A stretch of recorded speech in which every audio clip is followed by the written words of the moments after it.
warahmatullahi wabarakatuh. Waalaikumsalam warahmatullahi wabarakatuh. Baik Bapak dan Ibu, hari ini akan menyampaikan mengenai pembahasan BIMTEK optimalisasi komunitas belajar. Yang pertama adalah pembentukan tim kecil. Jadi sebenarnya tim kecil itu sudah ada kan terpaksa. Nah jadi ini diminta kita praktekkan, nanti diminta membuat video. Cuma mungkin kalau untuk tugas ini nanti lo minta tolong yang nggak ada kegiatan yang lain gitu ya. Kita cukup ambil satu sampel aja, belajar sendiri. Jadi sudah kemarin fokus ke pembelajaran. Dan yang kolaborasi tanggung jawab kita berorientasi pada hasil atau pembelajaran murid. Jadi ternyata titik beratnya di permasalahan murid. Jadi dikatakan guru yang semakin banyak memecahkan masalah, maka guru tersebut semakin berkualitas, yaitu yang BPMP. Masalahnya kalau seorang guru mendapat masalah, kemudian dia mencari solusi, itu kan mau nggak mau belajar lewat PMM atau lewat artikel-artikel lain. Jadi ketika dia mendapat solusi, itu semakin banyak dia mendapatkan solusi dari permasalahan, maka dia semakin berkualitas. Jadi fokusnya itu artinya bukan yang gurunya belajar tentang ini, tentang misalnya tentang apa itu namanya, inovasi dan kreativitas ya dia modulnya. Jadi nggak langsung gurunya kombel belajar tentang inovasi dan kreativitas ya, undang narasumber. Bukan dari PMP bukan itu yang diharap, tapi ada permasalahan yang diangkat. Apa sih yang diangkat permasalahannya? Kemudian nanti itu masuk ke bagian rencana. Bagian rencana itu kan harus punya ilmunya juga, jadi baru belajar di situ disesuaikan dengan permasalahannya. Jadi selama ini kan yang dilaksanakan katanya cuma gurunya aja belajar, tapi tidak ada dampaknya ke murid. Nah, itu nggak langsung memecahkan masalah murid begitu. Belajar, jadi titik beratnya itu ke yang diberi huruf tebal. Jadi yang pertama itu belajar bersama, kolaborasi, ada jadwal, kemudian berkelanjutan. Jadi siklusnya itu tidak bisa satu kali pertemuan habis. Kan biasanya katanya kalau yang dilaksanakan tuh minggu ini topik ini, minggu depan topiknya ganti lagi. Nah kalau kombel ini dia menyesuaikan dengan masalahnya. Jadi masalah itu bisa beberapa kali pertemuan belum selesai. Nah di sini diberi contoh tentang pelaksanaan siklus inquiry tadi yang 4.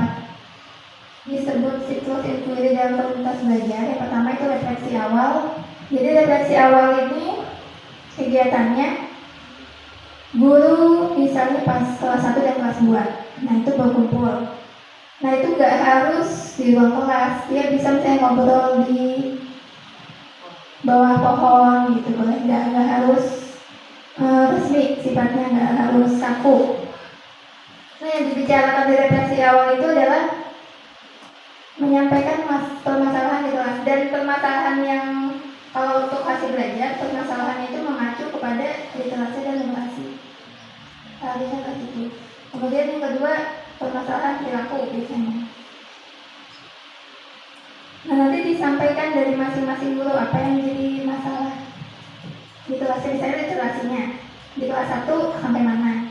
Misalnya anak muridnya kesulitan masih dalam merangkai huruf menjadi kata gitu ya. Terus nanti yang guru kelas 2-nya menyampaikan di kelasnya ada ternyata masih siswa yang seperti itu juga. Jadi kan permasalahannya sama. Nah dari permasalahan yang sama itu lalu mereka masuk ke tahap perencanaan. Nah biasanya refleksi awal sama perencanaan ini bisa dalam satu kali pertemuan. Nah di refleksi awal nanti dicari dulu penyebabnya, kira-kira anaknya kenapa jadi punya masalah seperti ini. Dilihat dari kebiasaan belajar, dari dukungan orang tua, kemudian dari kebiasaan anak sendiri gitu ya, dan belajar. Kemudian nanti perencanaannya itu guru masuk ke penyusunan kegiatan pembelajaran atau RPP-nya. Jadi perencanaan itu membuat RPP, tapi di misalnya dari guru kelas 1 tadi menyampaikan, oh mungkin solusinya bisa kita coba pakai satu huruf misalnya. Nanti guru kelas 2 beri misalnya solusi lain selain itu.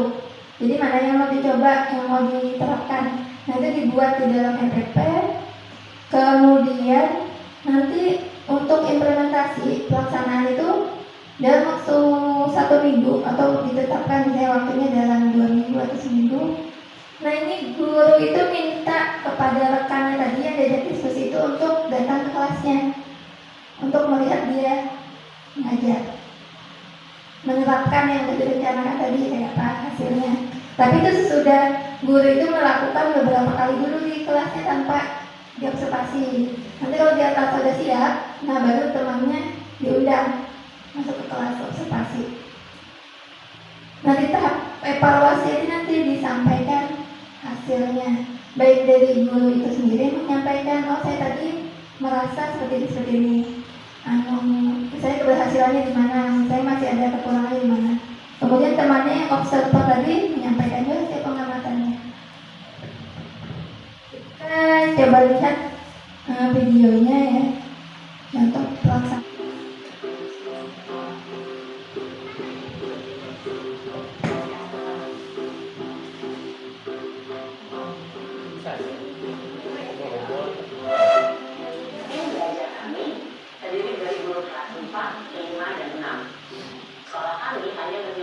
Misalnya lewat bermain. Oke, 3, 2, 1.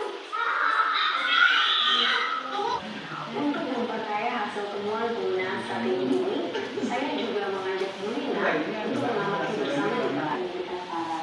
Saya akan coba lakukan SOP ini berdasarkan hasil diskusi kita. Nanti akan saya sampaikan hasilnya pada pertemuan. Tapi alhamdulillah semuanya berjalan lancar.